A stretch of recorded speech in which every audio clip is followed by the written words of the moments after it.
Welcome to ഇൻഫിനിറ്റോറ.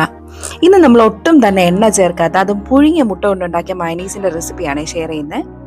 അതിനായി ഞാൻ 2 പുഴുങ്ങിയ മുട്ട എടുത്തിട്ടുണ്ട്. ഒരു മുട്ടയുടെ മഞ്ഞക്കരു എടുത്ത് മാറ്റിയിട്ടുണ്ട്. അത് നമുക്കൊരു മിക്സിയുടെ ജാറിലേക്ക് ഇട്ട് കൊടുക്കാം. 3 അല്ലി വെളുത്തുള്ളി കൂടെ ഞാൻ ഇതിൻ്റെ കൂടെ ഇട്ട് കൊടുക്കുവാണേ. ഗാർലിക് ഫ്ലേവർ അത്രയ്ക്ക് ഇഷ്ടമല്ലാത്തവർക്ക് 2 അല്ലി ഇട്ടാലും മതിയാവും. അതിലേക്ക് ഇനി നമുക്ക് കുറച്ച് ഉപ്പ് കൂടി ഇട്ട് കൊടുക്കാം. മുട്ട പുഴുങ്ങുന്ന സമയത്ത് നമ്മൾ കുറച്ച് ഉപ്പ് ഇട്ടിട്ടുണ്ടാവുമല്ലോ, അതുകൊണ്ട് കുറച്ച് ഉപ്പ് ഇട്ടാൽ മതിയാവും ഈ സമയത്ത്.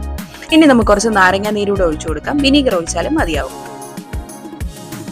ഇനി ഇത് ഒരു സ്പൂണ് വെള്ളം ഒഴിച്ച് ഒരു ക്രീമി ടെക്സ്ചർ ആവുന്നത് വരെ ഒന്ന് മിക്സിയിലൊന്ന് അടിച്ചെടുക്കുക. അപ്പൊ നമ്മുടെ മയനീസ് റെഡി ആയിട്ടുണ്ടേ. എല്ലാവരും നമ്മുടെ ഈ ഹെൽത്തി മയനീസ് ട്രൈ ചെയ്ത് നോക്കണേ. നല്ല ഈസി റെസിപ്പിയാണ്. എണ്ണ ഒന്നും ചേർക്കാത്തതുകൊണ്ട് തന്നെ ഒരു മടിയും കൂടാതെ നമുക്ക് പിള്ളേർക്ക് കൊടുക്കുകയും ചെയ്യാം. അപ്പോൾ എല്ലാവർക്കും ഇഷ്ടപ്പെട്ടു എന്ന് വിചാരിക്കുന്നു. Bye bye, until next video.